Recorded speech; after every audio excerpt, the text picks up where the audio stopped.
السلام علیکم ورحمۃ اللہ وبرکاتہ۔ آپ حضرات دو مقررین کا خطاب سن چکے ہیں اور بیچ میں دماغ کو ذرا سا اطمینان پہنچانے کے لیے شاعری بھی ہو گئی۔ آپ حضرات کے چہرے پر ذرا خوشیاں نظر آ رہی ہے۔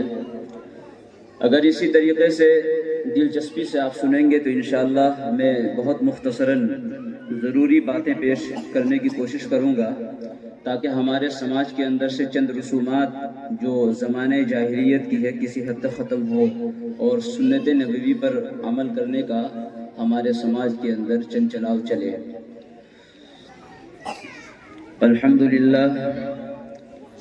الحمد لله وكفى وسلام على عباده الذين اصطفى أما بعد فأعوذ بالله من الشيطان الرجيم بسم الله الرحمن الرحيم ما كان إبراهيم يهوديا ولا نصرانيا ولكن كان حنيفا مسلما وما كان من المشركين وقال تعالى في موضع آخر يخلق ما يشاء يهب لمن يشاء إناثا ويهب لمن يشاء الذكور صدق اللہ العلی مولانا العظیم۔ اسٹیج پر تشریف فرما علماء اعظام، مہمانان کرام اور میرے مخلص ساتھیوں اور دیگر سامعین حضرات، اللہ جل شانہ کا لاکھ لاکھ فضل و کرم اور اس کا احسان ہے کہ اس نے ہم سبھی کو اس دینی مجلس میں شریک ہو کر کچھ دینی باتیں کہنے اور سننے کی توفیق مرحمت فرمائی اور علماء دین وارثین انبیاء کی زیارت کا شرف بخشا۔ دعا کیجئے کہ اللہ جل شانہ ہمارے یہاں آنے کو، بیٹھنے کو، سننے کو، کہنے کو، ہر ایک عمل کو قبول فرمائے، کمیوں اور خامیوں کو معاف فرمائے اور ہمارے یہاں بیٹھنے کو نافع بنائے۔ میں نے خطبہ کریمہ کے اندر دو آیتیں پڑھی، یہ اللہ رب العزت کا کلام ہے۔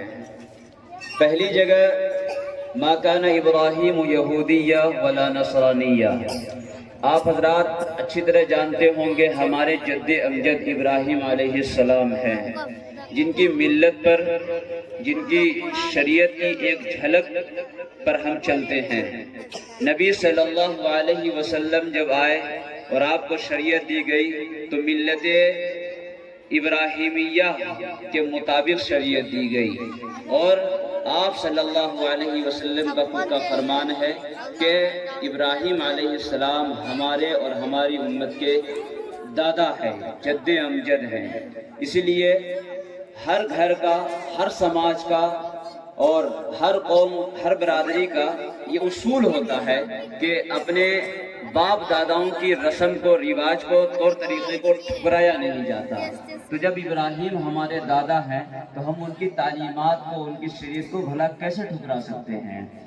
ابراہیم علیہ السلام وہ جلیل القدر نبی ہے کہ جن کے ذریعے سے اللہ رب العزت نے اپنے گھر کی تعمیر نو فرمائی ہے، جسے آپ اور ہم بیت اللہ کے نام سے، خانہ کعبہ کے نام سے جانتے ہیں۔ وہ ایک ایسی مقدس جگہ کہ جہاں جانے والا اپنے تمام پچھلے گناہوں سے پاک و صاف ہو جاتا ہے، جس کی زیارت کا شرف مقدر والوں کو نصیب ہوتا ہے۔ یہ اس عظیم گھر کے بنانے والے ہیں جو خدا کا گھر ہے۔ اس لیے یہاں میں نے یہ آیت اس وجہ سے پڑھی کہ یہودی اور نصرانی جب نبی صلی اللہ علیہ وسلم کو اللہ نے نبوت دی اور توحید کی دعوت کا حکم دیا، سر عام توحید کی تبلیغ کا حکم دیا اور آپ صلی اللہ علیہ وسلم تبلیغ کرتے، تو ان لوگوں کی ایک عادت ہے بات بات میں کیڑے نکالنے کی، بات بات میں اعتراض کرنے کی۔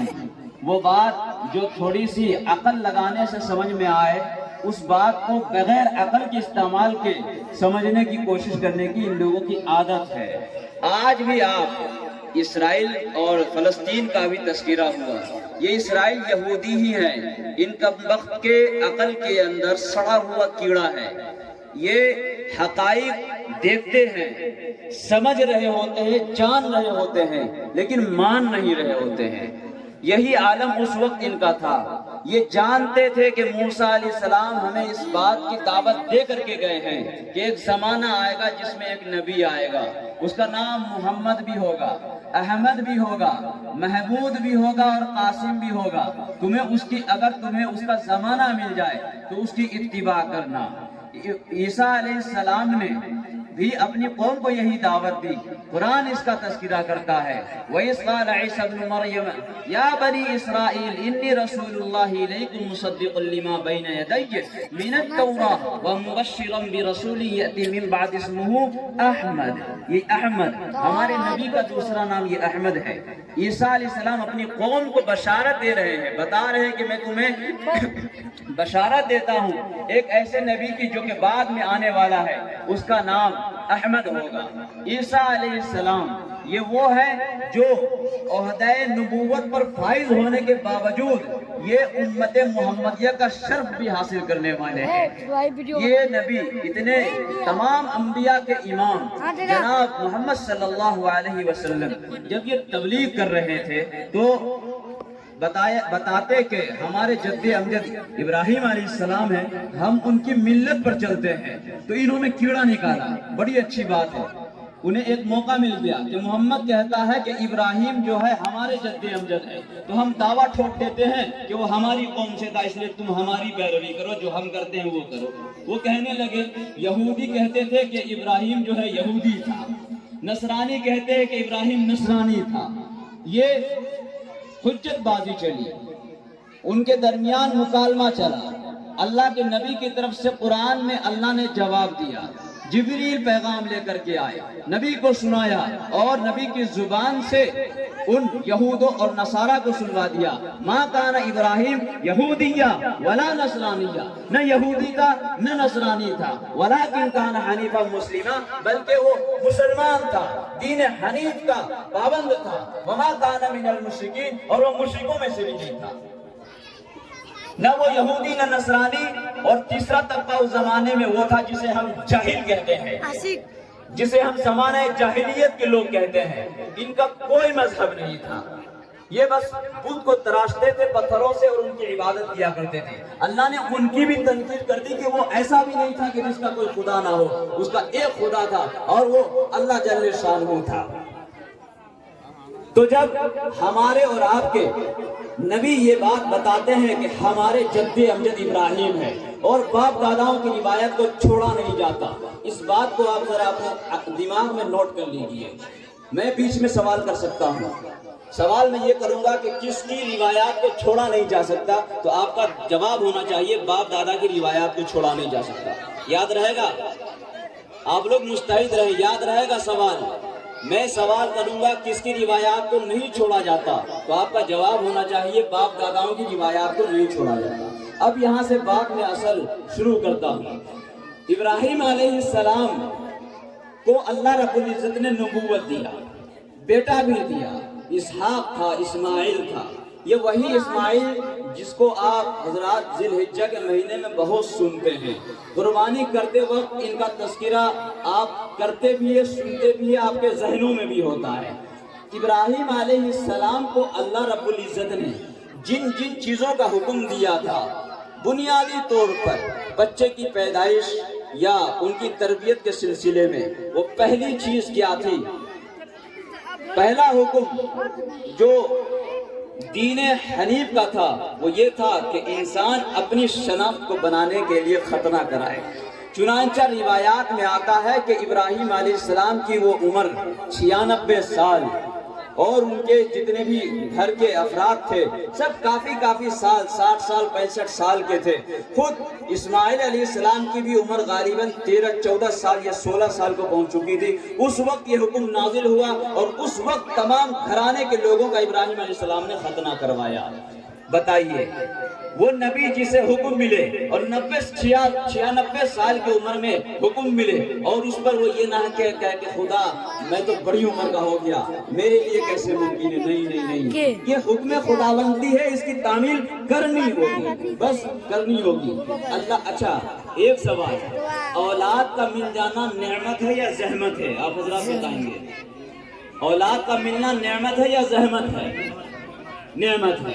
نعمت پر شکر ادا کیا جاتا ہے یا ناشکری کی جاتی ہے؟ بتائیں، جواب دیں آپ حضرات۔ نعمت کے ملنے پر شکر کیا جاتا ہے یا ناشکری کی جاتی ہے؟ شکر کیا جاتا ہے۔ تو اب اس بات کو بھی نوٹ کر لیجئے، نعمت کے ملنے پر جب شکر کیا جاتا ہے تو اللہ رب العزت نے جب اسماعیل علیہ السلام کی شکل میں ابراہیم کو اولاد کی نعمت سے نوازا تو وہاں پھر حکم دیا کہ شکرانے کے لیے اس کی طرف سے آپ عقیقہ کرو، ایک جانور ذبح کرو۔ چنانچہ حدیث نبوی صلی اللہ علیہ وسلم کے اندر مختلف جگہوں پر عبداللہ ابن عباس سے روایت ملتی ہے، حضرت عائشہ سے روایت ملتی ہے، حضرت علی کرم اللہ وجہہ سے روایت ملتی ہے، بہت ساری احادیث ملتی ہے جس میں آپ صلی اللہ علیہ وسلم نے اپنی اولاد کا عقیقہ کرنے کا یہ حکم دیا ہے۔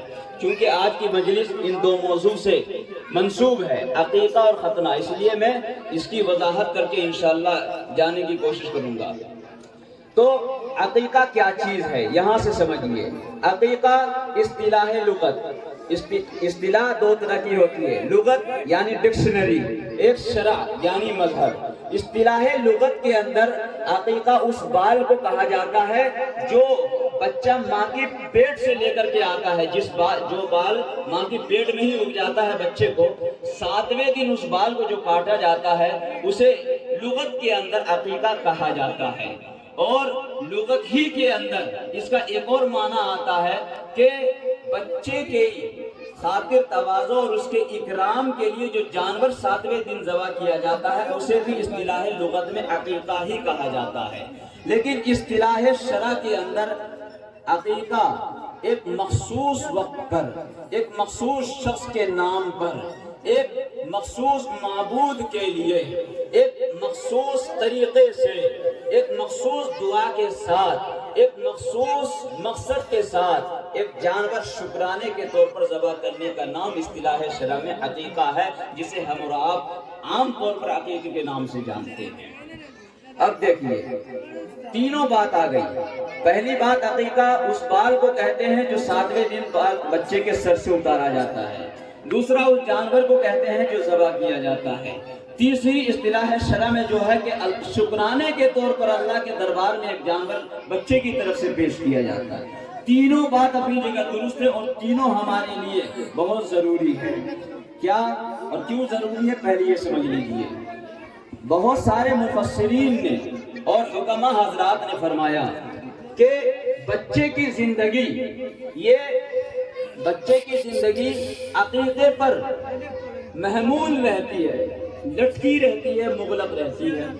کیا مطلب سمجھیے، جس بچے کا عقیقہ بچپن میں کر دیا گیا 7ویں دن یا 14ویں دن یا 21ویں دن، عین ممکن ہے، غالب گمان ہے کہ وہ آئندہ اپنی زندگی میں آفات سے، حادثات سے، مصیبتوں سے، بلاؤں سے، پریشانیوں سے، بیماریوں سے محفوظ رہے گا انشاءاللہ۔ یہ تو ہو گئے دنیاوی فائدے۔ اخروی فائدہ سمجھیے، جس بچے کا بچپن میں عقیقہ کر دیا جاتا ہے وہ بچہ غالب گمان ہے کہ بڑا ہو کر کے فرما بردار، اطاعت شعار، نیک مزاج اور دیندار شخص بنتا ہے۔ یہ دنیاوی اور اخروی دونوں فائدے ہیں، اور میں اگر قسم اٹھا کر کے کہہ لوں کہ یہ دونوں باتیں بالکل سچے ہیں تو انشاءاللہ میں حانث نہ ہوں گا، کیونکہ اس حقیر سی چھوٹی سی زندگی میں نے کئی تجربے کیے ہیں۔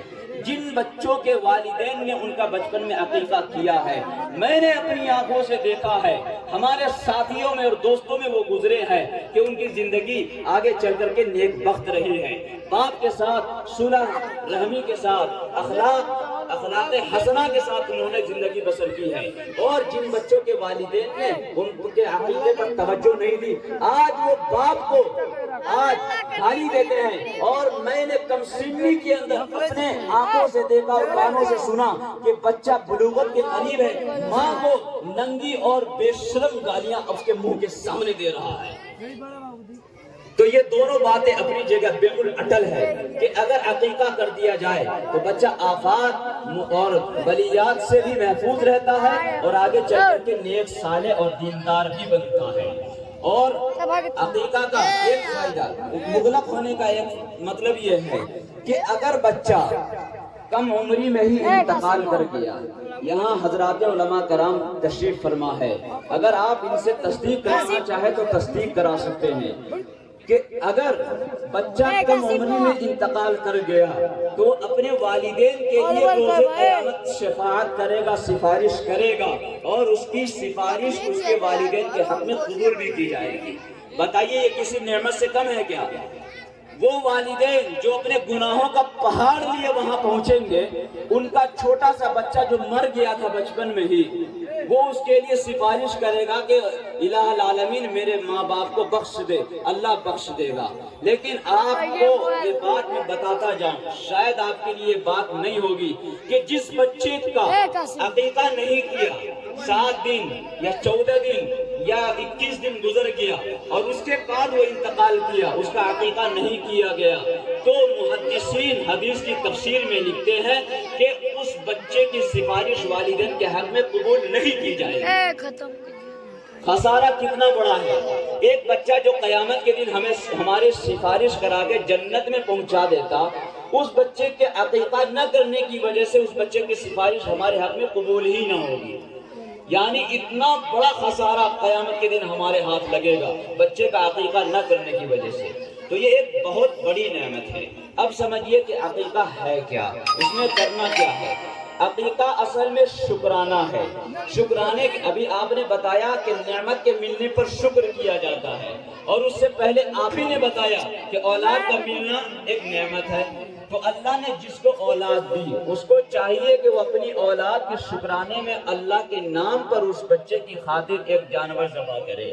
نبی کے تعلیم سے پتہ چلتا ہے کہ اگر بچہ مذکر یعنی کہ لڑکا ہو تو اس کے لیے 2 جانور یعنی 2 بکری، اور اگر بڑا جانور ہو تو 2 حصے، اور اگر لڑکی ہو تو 1 جانور یا بڑے جانور کا 1 حصہ ہونا چاہیے۔ لیکن حدیث نبوی سے یہ بھی ثابت ہے کہ اگر کسی کے پاس اتنی وسعت نہیں ہے کہ لڑکے کی طرف سے 2 جانور قربان کر سکے تو صرف 1 جانور کی بھی قربانی عقیقہ کے لیے کافی ہوگی۔ چنانچہ حضرت علی کرم اللہ وجہہ کی روایت ہے کہ حضرت حسن اور حسین یہ امام الحسنین الکریمین، یہ دونوں جو ہے کہ آپ صلی اللہ علیہ وسلم کے نواسے ہیں۔ سید الشہداء محرم سے جن کے نام پر آپ لوگ اچھلتے ہیں یا حسین، یہ وہی حسین میرے نبی کا نواسا ہے جو کربلا کے میدان میں شہید ہوا۔ یہ 2 بھائی حسن اور حسین، ان دونوں کا عقیقہ حدیث سے ثابت ہے کہ صرف 1 بکری پر کیا گیا تھا۔ کیوں؟ ہمارے نبی مفلس آدمی تھے، کبھی اللہ ہمارے نبی کو اگر مال و زر دیتے بھی تو اللہ کے نبی شام ہونے سے پہلے سارا کا سارا صدقہ کر دیتے، اپنے پاس کوئی مال و زر نہ رکھا کرتے تھے۔ اس لیے ہمارے نبی مفلس تھے، غریب تھے، اور غربت کی وجہ سے آپ نے ایک جانور پر اکتفا کیا۔ اس سے غریبوں کی بھی ہمدردی ہو گئی کہ اگر کوئی غریب ہو بیچارہ تو 1 ہی جانور قربان کر لے، اس کے لیے عقیقہ کے لیے وہ کافی ہوگا۔ لیکن اگر صاحب وسعت ہے تو اس کے لیے لڑکے کی طرف سے 2 جانور قربان کرنے چاہیے۔ تو یہ ایک شکرانہ ہے۔ اب اسے کرنا کیسے ہے؟ 7ویں دن، 6ٹھے دن نہیں، ابھی میں 6ٹھے دن کی رسومات پر بھی آؤں گا آگے۔ 7ویں دن ہمیں یہ کام کرنا ہے۔ بچے کے 7ویں دن، پیدائش کے 7ویں دن بچے کے سر سے وہ بال اتروانا ہے جو بچہ ماں کے پیٹ سے لے کر کے آیا تھا۔ اب یہاں اس بات کو بھی سن لیجئے، ایک تو کوئی کرتا نہیں ہے، اور اگر کوئی کرتا ہے تو وہ چند رسومات کو اپنی طرف سے بیچ میں گھسا لیتا ہے کہ یہ بھی شریعت میں ہے۔ ارے بابا وہ شریعت میں نہیں ہے، وہ تیرے دماغ کے اندر ہے۔ وہ کیا ہے؟ ایک مخصوص نائی کو بلایا جاتا ہے، اور اس نائی کا یہ عقیدہ ہوتا ہے کہ جب میں بچے کے سر پر اس طرح چلاؤں گا تو بچے کے لیے جو جانور ذبح ہو رہا ہے اس کی گردن پر بھی چھری اسی کے ساتھ ساتھ چلے گی۔ بالکل یہ لغو عقیدہ ہے، بے معنی عقیدہ ہے، شریعت کی روح سے یہ بالکل باہر کی بات ہے، شریعت کی تعلیم نہیں ہے۔ دوسرا عقیدہ یہ ہے کہ بچے کے سر سے بال اتارنے سے قبل لوگ ایک ڈالی نما ڈالی جسے کہتے ہیں ہم، اس کے اندر چاول اور نہ جانے کیا کیا موم اگربتی اور چند روپیے وغیرہ رکھتے ہیں، اور عقیدہ یہ ہوتا ہے کہ یہ نائی کا حق ہے۔ بالکل یہ رسم ہے، جاہلی رسم ہے، اس سے ہمیں احتراز کرنا چاہیے اور اپنے آپ کو بچانا چاہیے۔ یہ دو رسم بال کے اتارنے کے وقت کی جاتی ہے، لیکن شریعت کیا کہتی ہے؟ بال کے اتارنے کے بعد بچے کے سر پر سندل یا زعفران ان چیزوں کو لگایا جائے، اس طرف کسی کا دھیان دور ہے، اور بچے کے سر پر زعفران کی مالش کرنی ہے یا اس طریقے کی کوئی عمدہ خوشبو لگانی ہے، اس طرف کسی کا دھیان نہیں جاتا۔ یہ شریعت کی تعلیم ہے کہ بچے کے سر پر جب بال چھل جائے تو زعفران وغیرہ کی خوشبو لگانی چاہیے۔ تو اس رسم سے بھی بچنا ہے۔ آگے کیا کام کرنا ہے؟ ہمیں عقیقہ کے لیے جانور جو ذبح کرنا ہے اس کو لوگ، اللہ کا شکر ہے کہ آج جناب صدام صاحب کے یہاں جہاں ہوا تو میں نے وہ رسومات اور بدعات بالکل نہیں دیکھی۔ یہ اللہ کا فضل ہے، اس کا کرم ہے کہ اس نے ان لوگوں کو عقل سلیم دیا ہے، رسومات اور بدعات سے وہ لوگ دور رہے ہیں۔ کیا کرتے کیا ہے؟ اس جانور کو پہلے لوگ مالا وغیرہ پہناتے ہیں، بچے کو اس سے چھواتے ہیں، اور چھری کو بچے کے سر سے چھواتے ہیں، اور کسی بڑے بزرگ سے اس پر دم کراتے ہیں، اور پھر اس کے بعد اس سے ذبح کرتے ہیں۔ یہ تمام رسومات اور بدعات شیطانی وسوسہ ہے، شیطانی دھوکہ ہے، شریعت کے اندر اس کی کوئی تعلیم نہیں ملتی ہے۔ تو جس طریقے سے قربانی کا جانور ہم عام طور پر ذبح کر دیتے ہیں، اسی طریقے سے عقیقے کا بھی جانور قربان کر دینا ہے۔ اچھا، اس سے پہلے آپ آئیے بچے کے پیدائش کے دن، یہ سب سے زیادہ شاید کہ میں ابھی پوچھوں گا بھی جناب صدام صاحب سے ان کے بچے کے ساتھ کیا معاملہ رہا۔ جب بچے کی پیدائش ہو تو نبی صلی اللہ علیہ وسلم کی تعلیم ہے کہ بچے کو پیدا ہوتے ہی سب سے پہلے تو اس کی ناف پہ جو ماں کے پیٹ سے اس کا کنیکشن جڑا رہتا ہے اسے ختم کرنا ہے، اس کے بعد اسے غسل دے کر کے صاف کر کے پہلی فرصت میں جو کام کرنا ہے وہ اس کے کان کے اندر اذان اور اقامت کہنی ہے۔ ہمارے اور آپ کے یہاں کا المیہ یہ ہے کہ بچہ پیدا ہوا تو پہلے فوٹو ہوتا ہے، واٹس ایپ پہ شیئر ہوتا ہے، فیس بک پہ شیئر ہوتا ہے، پھر ڈاکٹر کی جانچ سے اگر خدا نہ خواستہ پتہ چل جائے کہ یہ کسی بیماری میں ہے تو اسے ہاسپٹل جو ہے کہ بھیج دیا جاتا ہے، اور جب ہفتہ بھر 4 دن 5 دن یا 10 دن کے بعد بچہ گھر آتا ہے تو خیال آتا ہے کہ اذان دینی ہے۔ اس اذان دینے سے قبل اس بچے نے کئی گانے سنے ہوں گے، آپ کی موبائل کا رنگ ٹون کے اندر جو گانا لگا ہوگا وہ بھی سنا ہوگا، جس گاڑی سے آپ بچے کے ساتھ سفر کر رہے ہوں گے ممکن ہے کہ اس میں بھی گانا بجا ہوگا اور اس نے وہ سنا ہوگا، جس ہاسپٹل میں آپ لے کے گئے ہوں گے عین ممکن ہے وہاں بھی کوئی گانا سنتا ہوگا، اس کے کان میں گیا ہوگا۔ کیا نبی کی تعلیم کی مخالفت نہیں ہو رہی ہے؟ اللہ کے نبی نے تو کہا تھا پہلی فرصت میں اسے اللہ کا نام سناؤ، کہ زندگی بھر اس کے دماغ میں یہ بات گردش کرتی رہے کہ میری زندگی کا مقصد اللہ کے دین کی اطاعت اور فرما برداری ہے، اللہ کی عبادت ہے۔ لیکن آپ نے اس کام کو تو اتنا مؤخر کر دیا کہ وہ دنیا کے چکر لگا کر کے چلا آیا۔ آپ اس بات کو بھی ذہن نشین رکھیے گا کہ بچہ جو دیکھتا ہے سب، جس طریقے سے موبائل میموری کے اندر سامان سیو ہو جاتے ہیں، اسی طریقے سے بچہ جو دیکھتا اور سنتا ہے سب وہ سیو کیے رہتا ہے، بولتا کچھ نہیں ہے۔ اس غلط فہمی میں نہ رہیے گا کہ بچہ ہے اس کو کیا پتا، سب پتا ہے، وہ آپ کا بھی ابا ہے اس وقت، جو آپ کو نہیں یاد ہے اس کو یاد ہے سارا، وہ آگے چل کر کے وہ ساری غلطی آپ کی دہراتا ہے دماغ میں، میرا باپ تو یہ بھی کرتا تھا، میرا ابا تو ایسا بھی کرتا تھا، کیوں نہ میں بھی کروں۔ تو آپ اس غلط فہمی سے باہر آئیے، آپ اپنے بچے کی پیدائش کے بعد پہلی فرصت میں اس کے کان میں اذان اور اقامت کا اہتمام کروائیے، ہو سکے بہتر ہے کہ آپ خود ہی اذان اور اقامت کہہ دیجئے۔ دوسرے مرحلے میں جو آپ کو کام کرنا ہے وہ تحنیک۔ یہ کیا ہے؟ بچے کے پیدائش کے بعد پہلی فرصت میں کوئی چھہاڑا یا کھجور کسی بزرگ آدمی سے چبوا کر کے بہت زیادہ نرم کر کے تھوڑا سا مختصر سا بچے کے منہ میں دے، برکتاً کہ اس کی زندگی میں نیک بختی آئے، اس کے کردار میں درستگی آئے۔ اس نیت سے آپ کسی بزرگ سے تحنیک کروائیے۔ ہوتا کیا ہے، بچہ پیدا ہوا تو اسے دائیوں سے ملوایا جاتا ہے، دائی اس کے یہ سینے پہ ہاتھ کرتی ہے، سر مالش کرتی ہے۔ اس کم وقت دائی کا بھی پتہ نہیں کئی سال سے وہ خود پاک ہے کہ نہیں، کئی سال سے نہائی ہے کہ نہیں، جبکہ نبی کی تعلیم ہے کہ تحنیک کرانا ہے۔ اور تحنیک کہتے ہیں کسی بزرگ آدمی کے لعاب سے کسی چیز کو تر کر کے بچے کے منہ میں ڈال دینا۔ کچھ نہ ملے تو بزرگ کو بھی چھوڑیے، کم سے کم کوئی میٹھی چیز شہد نما اس کے منہ میں تو ایک بند ضرور ڈالنی چاہیے، کیونکہ شہد بھی سنت نبوی کے مطابق ہے اس کا استعمال۔ لیکن ہم لوگ ان تمام چیزوں کو بھول چکے ہیں۔ اگلا مرحلہ آتا ہے، میں چھٹے کی بات کو یہاں بیچ میں کرتا ہوا جاؤں کہ ہم اور آپ چھٹی کرتے ہیں۔ میں نے ابھی آپ کو بتایا کہ عقیقہ ملت ابراہیمیہ میں سے ہے اور نبی صلی اللہ علیہ وسلم کی خصوصیات میں سے ہے اور شاعر اسلام میں سے ہے۔ یہ عقیقہ زمانہ جاہلیت میں بھی تھا، طریقہ دوسرا تھا، یہودیوں کے یہاں بھی تھا۔ ان کے یہاں یہ تھا کہ لڑکا ہوتا تو عقیقہ ہوتا، لڑکی ہوتی تو عقیقہ نہیں ہوتا، کیونکہ وہ لڑکی کو تو ایک بوجھ سمجھتے تھے، ایک زحمت سمجھتے تھے، ایک عذاب سمجھتے تھے، زندہ درگور کر دیا کرتے تھے۔ آج دنیا حقوق نساء کی بات کرتی ہے، اگر کسی عورت کو صحیح معنی میں حق دیا ہے تو وہ شریعت اسلامیہ نے حق دیا ہے۔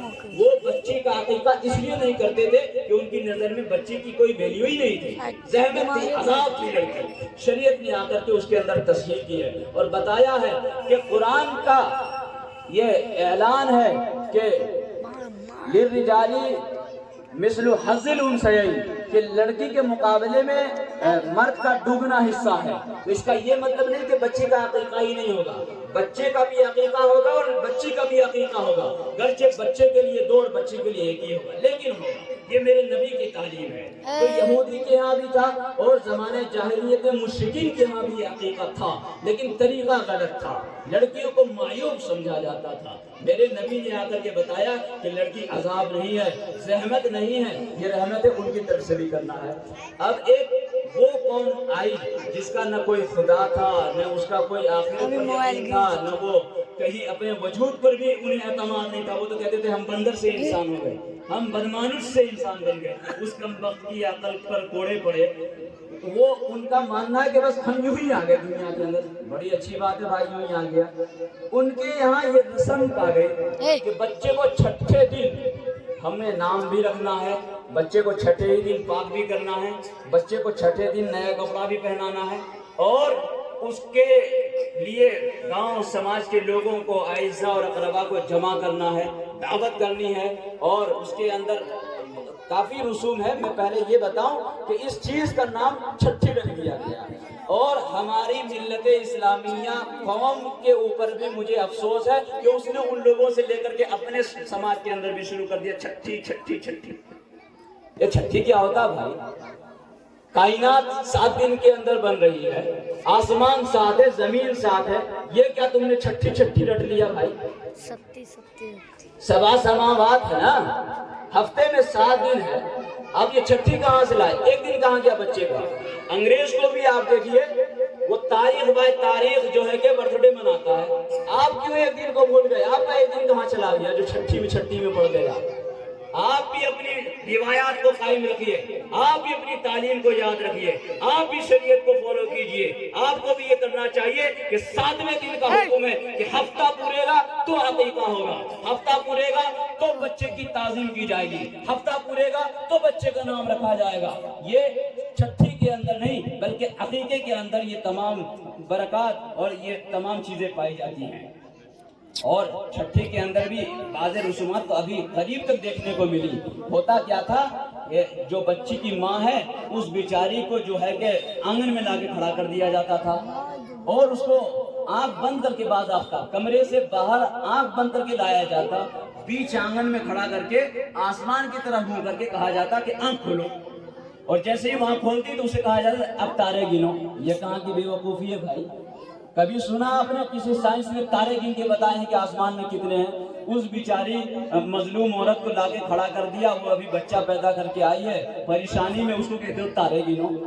یہ انتہائی جاہلانہ رسم تھی جسے ہمارے مسلمانوں نے اپنا لیا تھا۔ اللہ کا لاکھ لاکھ فضل کہ اس نے عقل سلیم دی، علماء کی محنت رنگ لائی، ان علماء کے اجتہاد سے یہ فضل ہوا سماج پر کہ یہ رسومات کسی حد تک ختم ہوئی ہے۔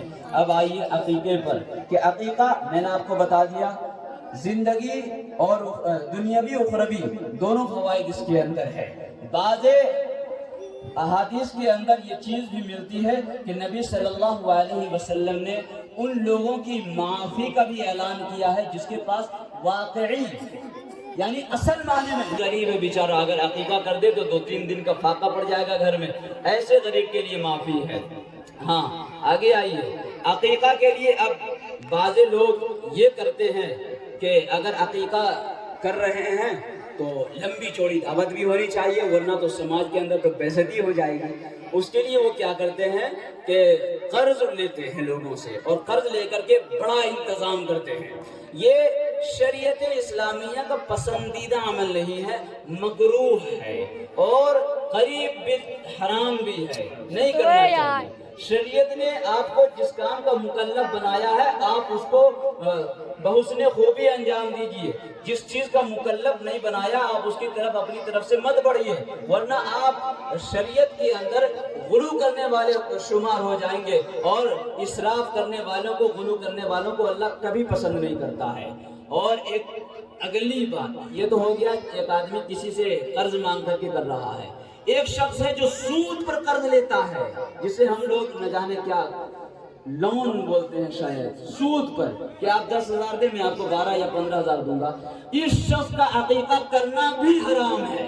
اٹھائیے آپ فقیہوں کی کتابیں، اٹھائیے آپ ائمہ اربعہ کی تشریحات، آپ کو سود پر پیسے لے کر کے عقیقہ کرنا ہر کتاب میں حرام نظر آئے گا، بالکل جائز نہیں ہے، اس کے لیے کوئی ثواب نہیں ہے اس شخص کے لیے جس نے سود پر پیسے اٹھا کر کے عقیقہ کا انتظام کیا ہے۔ اس لیے عقیقہ ان لوگوں کے لیے جن کے پاس وسعت ہے، اور واقعی جو غریب ہے ان کے لیے اتنی تکلف کی کوئی ضرورت نہیں ہے۔ لیکن ہاں کان میں اذان دینا، اقامت کہنا، یہ ہر شخص کے لیے ضروری ہے، کسی کے لیے کوئی معافی نہیں ہے۔ غریب ہے تو جاہل ہے تو دوسرے سے اذان کہلوائے، لیکن کہلوائے پہلی فرصت میں کہلوائے، سستی کرنے والے کی قیامت کے دن پکڑ ہوگی۔ اسی طریقے سے ختنہ کے اندر آپ آئیے، اس مجلس کا دوسرا موضوع یہ ختنہ بھی تھا۔ ختنہ میں نے آپ کو شروع میں بتایا ابراہیم علیہ السلام کی ملت میں سے ایک چیز ہے، شاعر اسلام میں سے ایک ہے۔ اس چیز پر بہت سارے غیروں کے یہ تفسیریں آتے ہیں، یعنی جو اسلام کے باہر کے لوگ ہیں، کہ یار تم تو ہم جیسے پیدا ہوتے ہو اور جو ہے کہ ختنہ کر کے مسلمان ہوتے ہو، اور ایک تو غیر مسلم اتنا اندھا بے وقوف نظر آیا مجھے، وہ کہتا تھا اللہ اگر ہے، نعوذ باللہ وہ یہ کہتا تھا اللہ نہیں ہے۔ اگر اللہ ہے اور تم اللہ کے ماننے والے مسلمان ہو تو اللہ پہلے سے مسلمان کیوں نہیں کر کے بھیجتا، یہاں بھی کیوں مسلمان نہیں کرتے ہو؟ اس سے سوال یہ تھا کہ بے کمبخت تو جو ٹھیک رکھتا ہے وہ تیرے باپ نے دی ہے، سر میں تو سارے بال برابر آئے تھے، تیری ٹھیک کہاں سے باہر آ گیا؟ جب تو شناخت آ کر کے بنا رہا ہے تو میں بھی تو شناخت آ کر کے بنا رہا ہوں۔ امتحان میرا بھی کائنات میں، امتحان تیرا بھی ہے۔ تو اپنے معبود کو امتحان دے رہا ہے، ہم اپنے معبود کو امتحان دے رہے ہیں۔ تیرا معبود کہتا ہے ٹھیک بڑھائے گا تو میرا ہوگا، میرا معبود کہتا ہے خطرہ کرے گا تو میرا ہوگا۔ اعتراض تو رہا ہی نہیں۔ کس حیثیت سے تم کہہ دیتے ہو کہ جو ہے کہ ہندو کی اوپر تم لوگ پیدا ہوتے ہو، بعد میں مسلمان ہوتے ہو؟ یہ ختنہ ہر کس ابھی بھی یہودیوں کے اندر ہے، ابھی بھی ہے، طریقہ غلط ہے۔ رسم ان کی مختلف ہے، لیکن اس کا یہ مطلب تو نہیں کہ ہم اپنی شریعت کو بھول جائیں۔